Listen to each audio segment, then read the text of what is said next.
going to get into the only wrestling portion of this show is the wrestling topic of the week. It's the only thing anybody is talking about. We're gonna get into it here. It's the John Cena conversation. Now, here's the deal. Because I couldn't Wait, can I hit my thing? Yeah, sure. Can't hear it, but Oh, we couldn't hear it. Oh, motherfucker. because of our family arrangements set up for next week, we're doing the Christmas episode 1 week earlier. It's December 16th right now as we're recording it. So this the opposite of my show 1 week later. Yeah, we're 1 week earlier. So this will be airing next week on the 23rd. However, this John Cena conversation is very topical right now. So here's what we're gonna do, folks. What we're about to record right now is going to air tomorrow on the 17th, but the rest of it is for Christmas week. Oh. So it's going to look a little funny. Joe's going to be on back-to-back episodes, apparently. Hell yeah! all in one sitting. So, but we're going to get to it all here. We're going to have a lot of fun doing it. So let's go ahead. I'm going to pull this up now. Let's get into our first topic of the evening. And of course, I wanted to start off strong. Let's start off big here. Let's talk about John Cena's final match. So much to talk about when it comes to this. And for the sake of conversation, because I feel like we were going to have plenty to talk about when it comes to this topic, what I don't want to do right now is I think there will be time on another episode where we're going to be able to break down what happened for the retirement tour.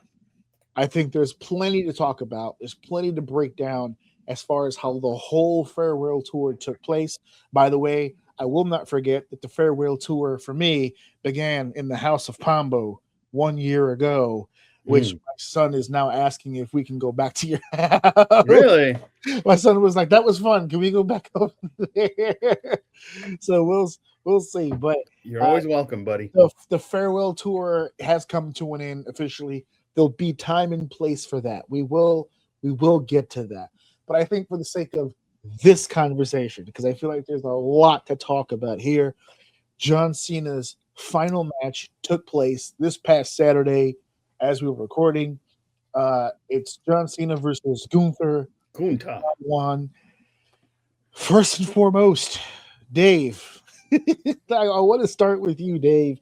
Well, I want to first, before you do. Okay. Because I have my thoughts about the match. Right. So I didn't watch it when it happened. I had to watch it later. Right. But fair enough. Sunday, my wife was just, we were watching we were finishing Has-Been Hotel. That's what it was. We were finishing Worthy trade. Go ahead. She gets on her phone and she's like, "Oh, what the?" She's like, "Oh, that's crazy with John Cena." I'm like, "What are you talking about?" She was like, "Oh, everyone's going crazy." And I'm like, "Crazy about what?" She goes, "You didn't see it." I'm like, "Of course not. You're fucking with me. I'm watching what you're watching. Of course, I didn't fucking see it." She's like, oh, "Okay, then I'll stop talking just in case like you want to see this." And then she keeps reading to herself, making reactions. So now I'm getting annoyed. So I'm like, "Okay, wait, what happened?" So I watched it, but I don't know what the controversy is. So if we can start there, because I want to know what people are saying, so that I can gather my thoughts. Okay, so let me do one of those short version recaps real quick. All it really is, it was an episode on Saturday night's main event that featured only 4 matches. They were the 4th match, and it was basically a fellatio fest all night. Memories of John Cena. Celebrities were giving tribute. Wrestlers were giving tribute. Legends were giving tribute. And it all led to the eventual end match between Gunther and John Cena. Gunther with the first entrance, John Cena to the monster pop. Everybody's in love. It's a whole thing. It's a happening, as Joe Gorilla Monsoon would say. The whole front row littered with Hall of Famers. He's hugging, he's high-fiving. It was a whole deal. They went out there for 23 minutes, and in my opinion, had a really good match. It was a very John Cena match. Yes, of course it was. It wasn't going to be anything else other than that. But the controversy stems from it was the tap out. He's smiling. The tap out was a big issue for people, and it was an issue for people. And I said something in the moment as it was happening on social media. Despite the tap out and despite people having their displeasure, my comment only really is that I felt like Washington D.C. went into business for themselves at the wrong moment. They were pissed about the finish. Fair. I can't take that from you. It's how you feel. But the match ended with a tap out to no pop, no sound, visible confusion, some anger, not a smile. He was smiling. Not a smile. John was the only one smiling in the building. Yeah. And so I guess the plan for this match at the end of it is that once the match was over and Gunther was announced the winner, Gunther was going to patter out and the locker room would clear out into the ring and celebrate John Cena.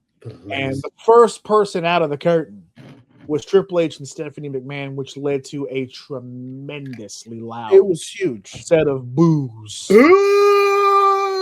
They were, man, did I save that snapshot? Hold on 1 second, because I want to be absolutely clear as to what it was. But if you watch the video clip on YouTube from WWE, they're saying Bautista. Oh yeah. They really wanted Bautista. They really wanted Bautista. They're very disappointed. Yeah, they're disappointed that Bautista didn't show back. I like to see if I could get the screenshots. No, it's not my screenshots. All right, I didn't save it, but yeah, they were saying they were chanting "You fucked up." Yeah, they were chanting bullshit. Mm-hmm. They were chanting. Some of them were very creative. They said "You bald fuck." There was a lot of very creative. Oh, AEW chant. Oh yeah. Wow, disrespect. So now that you know what the controversy is about, where is your head with all of this? I think it's fucking stupid. I think it's absolutely stupid. The moment that as I'm watching the match now, unfortunately, you know I am about spoilers. I'm expecting something now. The fun is gone. I know something is coming. I just don't know what it is. So I'm watching it. Right. Classic Cena match, doing all his things. This is literally like, to me, Dead Man Walking. He's doing all his shit he's supposed to be doing. You know, I know, Joe knows, everyone knows how this is gonna end. That's the thing. Whoa. That's part of the problem. I understand. Not everybody in the room knew how it was going to end. I'm getting there. What I'm saying is, everyone knew how this was gonna go. There was no secret.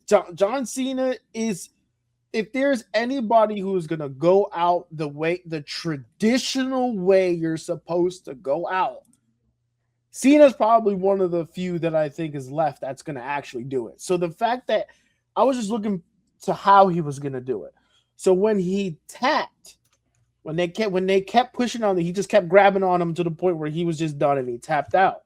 When he tapped, to me, what I said was, okay, this is how they're going to do it, and I think it's smart. Because not only did they give Gunther the rub, but they basically are trying to erase his tap-out thing. With him taking out Cena. Gunther and Jey Uso? Yes. Okay. And they kind of, not take it out, but at least counter it, right? Like, to me, the only person that can really talk shit about that right now is Jey Uso. So as long as Jey doesn't bring it up, it's just going to fade into the background, and he's now the guy who tapped Cena on his last match. So to me, it was not to say that that's how it was going to happen, but that's a way to write in a way to kind of erase that tap. I thought him tapping to begin with was weird, Gunther. So this is a way to kind of like make that adjustment and move forward with it. And it's a good rub. We all thought Gunther was going to get it. He got it. I thought the match was great. And then everyone starts losing their fucking mind. And that's when I realized, oh, that's what the controversy is. These guys don't understand what it means to go out looking at the lights. So when I saw that, that's when I was like, all right, let's see what the guys think, because I know exactly where this is going now. I know what the problem is. And then they were booing Triple H like that. They just turned a moment that was supposed to be so special, so fucking nasty. Basically. Yeah, I thought it was in Philly.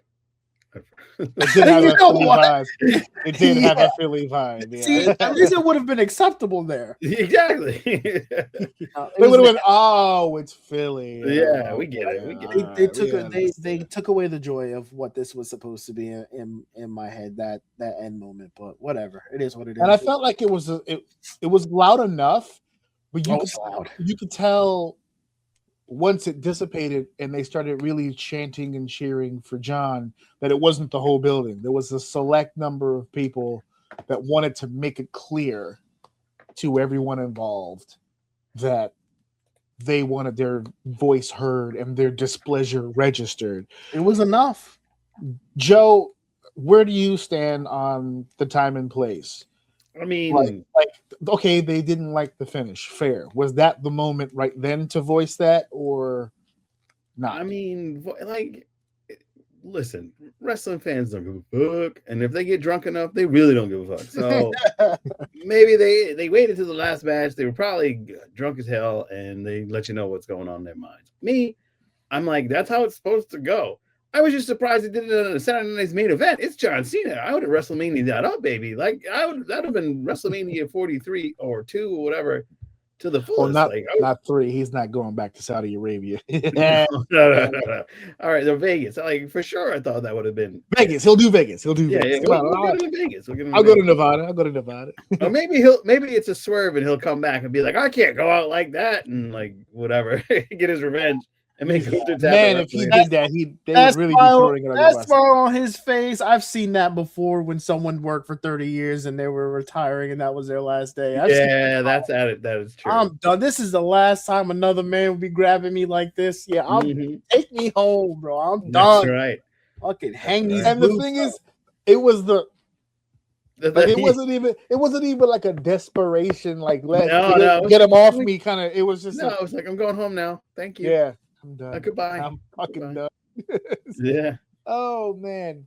Okay, so just really quickly, and this will be quickly because when it happened and I saw the reaction, not just in the building but online, I had a promo for everybody that would have been wicked. But I've had time to think about it. We're recording this on Tuesday, the 16th, so it's been about 3 days. And I realized something. I caught myself. This is part of like a self-reflection, I guess, about myself as a person. And maybe the two of you can chime into this as well. Because I'm in the industry. And very often, this happens a lot. I am often telling people who are not in the industry that you don't know anything about the industry. You think that you do. Because you've seen enough internet, you've seen enough interviews, you're able to piece things together based on what's given to you by the companies and more than ever before, right? Back in the day, companies never told you anything. Now they tell you just enough to make you feel like you're on the inside. And that's part of the marketing. That's how they get you. They bring you in just a little bit by making you feel like you're a part of the process.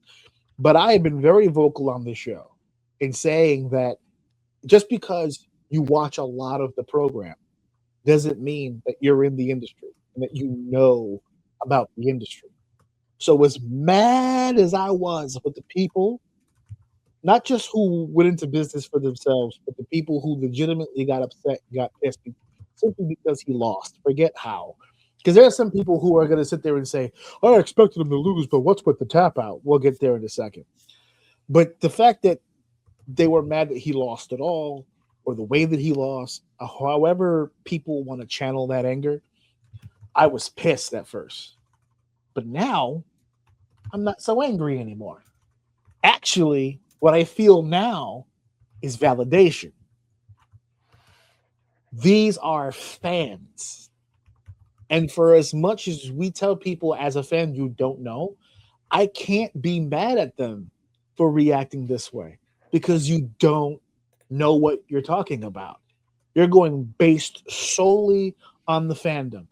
And our brains, as adults, as older adults actually, who've been watching this for so long, we remember a time period where John Cena being choked out and tapping out would have gotten a tremendous pop. They would have been like, oh, fucking great. Yes. Fuck this guy. I fucking hate this son of a bitch, especially the chick in the other room. She would have thrown a fucking fiesta if she would have been watching the show where In his prime, yeah, if he gave that up. we grew up in an era where his respect was split down the middle. There were those who thought he sucked and those who thought he was great. The ones who thought he was great in his prime were the kids. Those kids are now the adults. They're the ones that you saw on camera on Saturday with the sad faces because they're childhood heroes. Remember, you have to look at it through the eyes of someone who has no inside knowledge. It's all fandom. And you look at them and those sad faces, and at first you want to say to yourself, that's ridiculous. You should know how this goes. But they don't. A lot of them don't. And I've been the first one. I've been the loudest one to say that they don't. So I can't come on here and cut a promo on anybody because you know what? If you're pissed that he lost, you have every right to be.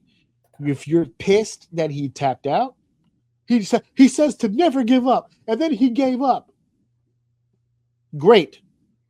You can feel that. I'm not going to say anything bad about any of it. You can have all of that. The only thing that I was asking was you didn't need to voice it in those first 10 minutes.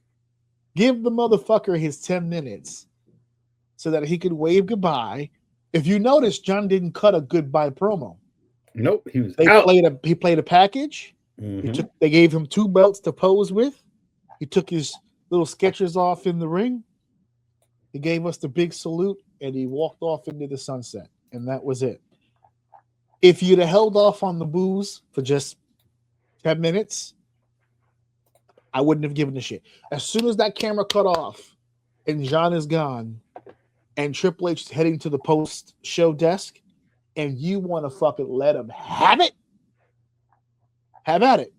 I got news for you. He doesn't give a fuck, but you can have at it. I don't know that you kind of sold me on it right now, though. Because now that you sold me on it, because now that you think about it, you're actually kind of right. This is a 180. Yeah. Back when in his prime, if that would have happened, the reaction would have been the opposite.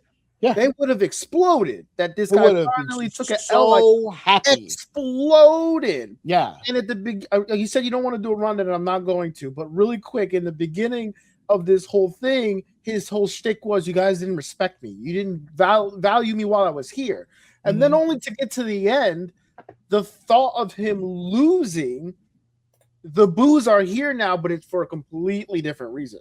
And I don't want to get ahead of ourselves. I don't want to get ahead of us because, like I said, we'll talk about the retirement tour we'll dig as deeper a whole. another time. We'll dig deeper. That's a good point, though. But in my opinion, that's why it didn't work. Because the promos he was cutting as a heel was not for the audience he was talking to. That promo fit 10 or 15 years ago.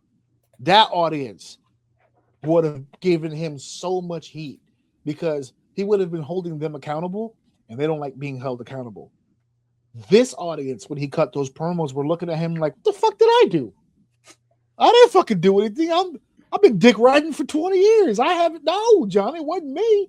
And he points to his father. This old son of a bitch right here was the one booing you. It wasn't me. That's why it really didn't work, because the generation had changed. I saw a report that people were saying that backstage people were taken by surprise by the reaction to his loss. That for the older generation, they saw this as we saw it, as like almost like a movie ending, almost like cinema. Curtain call. But this current audience, it was the audience that cried at the end of Endgame. You took the ride. You took the ride for all this love. I love you, 3,000. When I actually know a guy who was a young teenager when the first Iron Man came out. He was in his mid-20s with a family when he died. He felt that. It's the same thing here. The kid in 2005 who did this with the towel and everything, it's now 2025. That child is now 20 years older. and he did not want to see his childhood hero tap out. I get it. That's Makes where the logistics are. So that's why I pulled back, because I started thinking to myself, I can't point the finger at people and say, well, you should have known this was going to happen. They don't. You can't have it both ways. I think personally.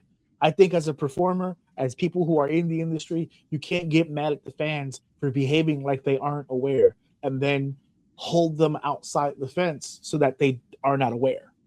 They didn't grow up in that system of, well, this is how it's supposed to be done. Ariel Hawani, who did a piece on this, and I praised him when he did the Tony Khan thing, but I got a swift kick in the ass here because he went on there and said that he didn't like the tap out, he didn't like the match. Again, everybody's entitled to their opinion, but when he sat there and said that the time-honored tradition of going out on your back is so 70s, so 60s, so outdated, no, fuck you.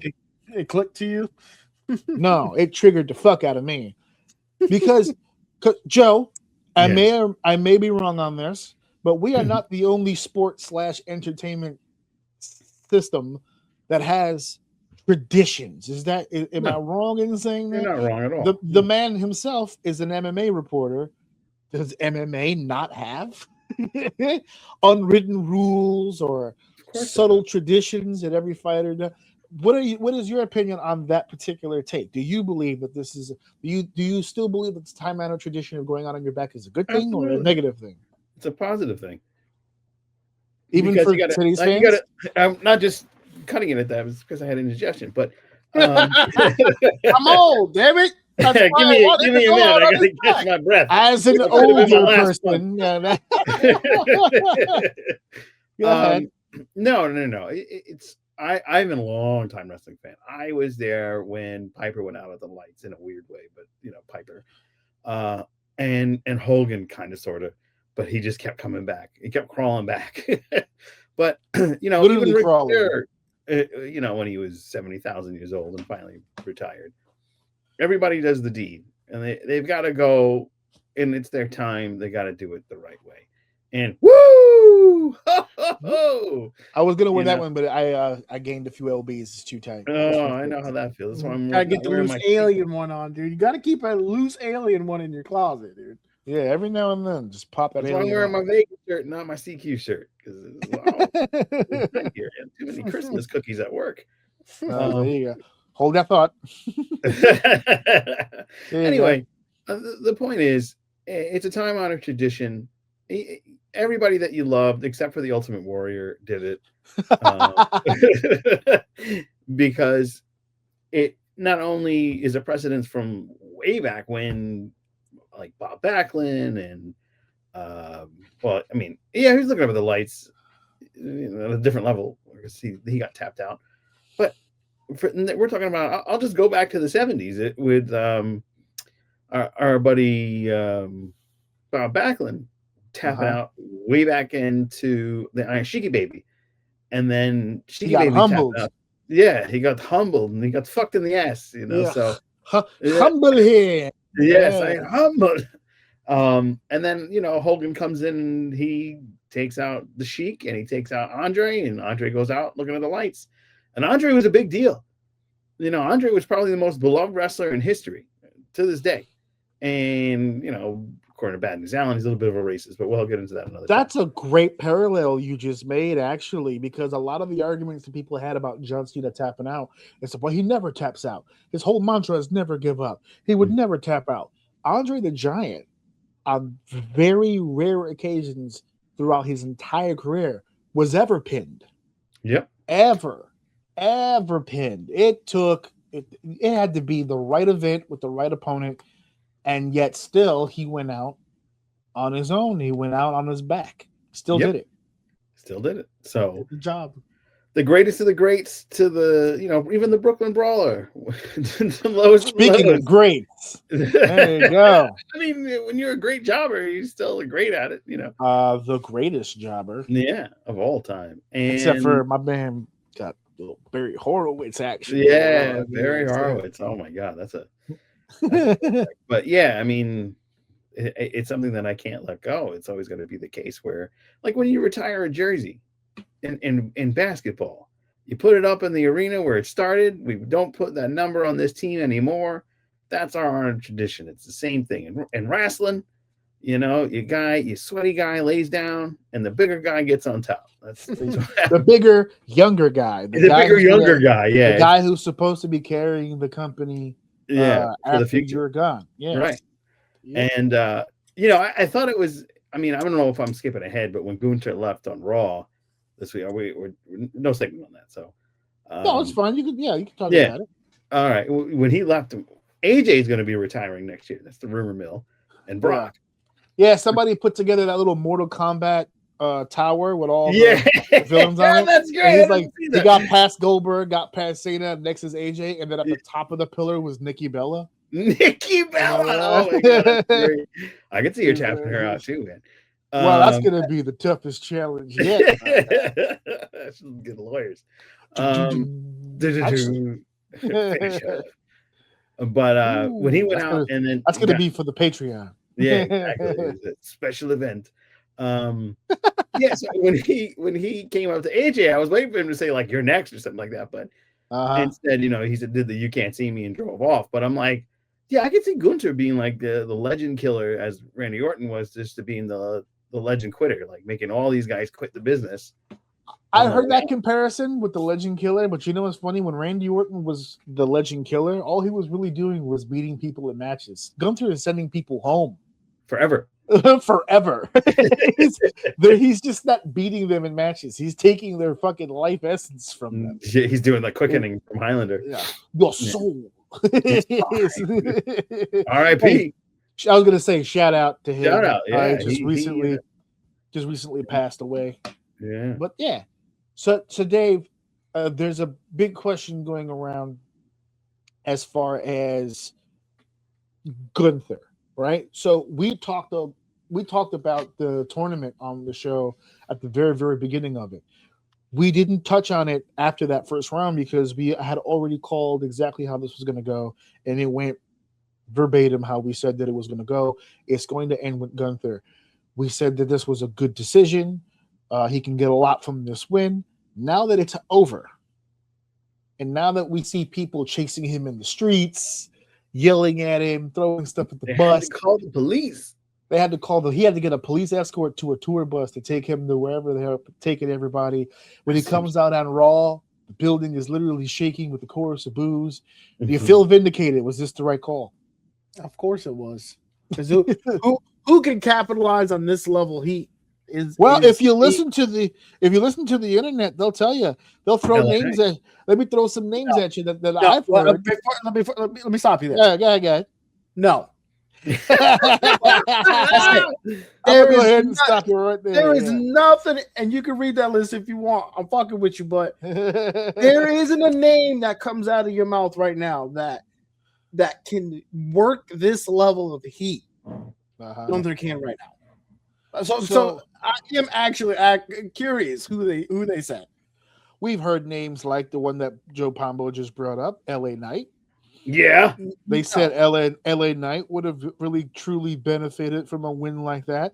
Carmelo Hayes came up as an individual. It seemed like the two groups. More than LA Knight. More, you put Melo above LA Knight. All right. Another name that was brought up was The Miz. Shinsuke Nakamura. No, that goes to the bottom. Shinsuke Nakamura was on that list. There's a lot of people saying that they probably should have shipped Randy back faster from Saudi Arabia, so Randy could have been the last match. Solo Sikoa. That wouldn't be that. No, that would have been no on Solo. No, Randy would have been more of like okay. What we're saying here is who could have used the rub. That's what we're saying, right? Because if that's what we're saying, that's not what everybody is saying. That's what we're saying. If in the group of people who would have chosen a younger person, that's what they're saying. For the group of people that are choosing the older people, it's nostalgia. Oh, how can John? It's like everybody who wanted Tony Khan to just lend WWE Edge for like a day. Yeah. I'm not completely mad at Orton Cena, but I'm not mad at Orton anything. So, but when you talk about the other names that you just said, again, I don't think any of them I don't think any of them really get a rub from it. Like, I don't think any of them have the same momentum that Gunther has right now. Right. So No. for the rub to work, this right here is going to fuel him for the next however long. He is going to run this into the ground, and he is going to piss people. You think it's going to settle down? No, he's going to make sure you remember this. That moment when you were truly in your heart upset and sad that your hero lost, he's never going to let you forget that. Like, that's the type of person that Gunther is. And that's part of the reason why I love him for this choice so much. As I told my wife when we were watching it live, all this fellatio throughout the course of the whole night, Gunther made his entrance. And I looked at my wife and I said, you know what? Of all the people who did those videos, of all the people that were in that building, for the millions that were watching at home, the only person not marking out and not giving a teetotal shit about any of this is Gunther. Mm-hmm.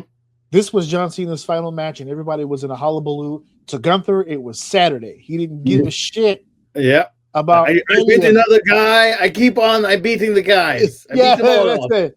Yeah, I beat them all off. Sometimes I beat them with one hand, sometimes I beat them with two hands, but I beat them nonetheless. Yes. There was nothing that was gonna keep Gunther from performing in this match. Now, throughout the course of the match, I will admit I saw some moments where Gunther looked a little out of place, but to be fair, I attribute that to the fact that John was calling the match, which is the right way to go about it. It is his last match. When you said that, I was saying in my head, I think the match was not the fact that Gunther's a fast mover, but I feel like Gunther had to slow down for this. Slow down, and he has to listen a lot more than he's accustomed to listening to throughout the course of the match. Mm-hmm. There was a few moments when he took that protoplex down, and he's supposed to be taking the shoulder tackles, and Gunther was like, "Oh shit!" And he gets back up. All right, here we go. Boom, shoulder tackle. Boom, shoulder tackle. Here's the line. Whoops, back. Oh, and then here it comes. Come on, motherfucker! When he did 3 "You Can't See Me's," I was like, this dude he's running out of shit to do. He's enjoying his way out, man. He everything that he does for fan interaction, he was just spamming, which is absolutely phenomenal. And then the tap. And then the tap. Which I think Dave explained it the absolute best. That was the face of someone who just said, tired, bro. Done. Done. I love this, but I'm done. I'm over it. Done. So the big question now that we have at the end of this, to tie it all up, John is no longer a part of WWE in the ring. He just recently re-signed a 5-year ambassador deal with WWE, so he'll still be making appearances as a WWE ambassador. But the big question, Triple H, right? I want to remind everybody, it wasn't that long ago where people were fucking begging for Triple H to take over the main roster, begging to take over the goddamn booking. They were so over Vince. Vince is so old. He's out of touch. The old man is going crazy. At the end of that match with John Cena, when they went to the post show, they were chanting, "We want Vince." Out loud. Yeah. And I have to take exception to the last one. If you want to say he fucked up, that's hilarious. You bald fuck. Kind of funny too. You guys were hitting it. Where I got to pump the brakes is we want Vince. Because no, you don't. You're just saying shit at this point. You don't want Vince back. It would have ended the same way. It would have ended the same way, exactly. Because the common denominator was Cena. Cena's gonna go out the way. Not even just that, but I think even Vince is a traditional guy. Yeah. He would have done the same thing. He would have done the same thing. Yeah. Shitting on heads aside, he's a traditionalist at heart. Yeah. Might have been who was he really big on? That Austin Theory? Might have been Austin Theory taking out John Cena instead of Austin's busy. He just got revealed to be the masked man. To the chagrin and shock of absolutely nobody. But he appeared on TV and removed the mask. So he's doing stuff. Somebody I must have gone to sleep. Yeah, that I happened. must have- I remember waking up and Stranger Things was on, so I must have definitely. Netflix just went to the next thing. Yeah, you want to watch more of the That's Stranger Things? Sure, you Yeah. do. Will has powers now. Yeah, look out, squish. Squish. Yeah. Anyway, that's a topic for another fucking day. We got to do something with Stranger Things, my guy. Oh yeah, I didn't even know you're watching, so now you're getting a 1 week later invite. Here we go.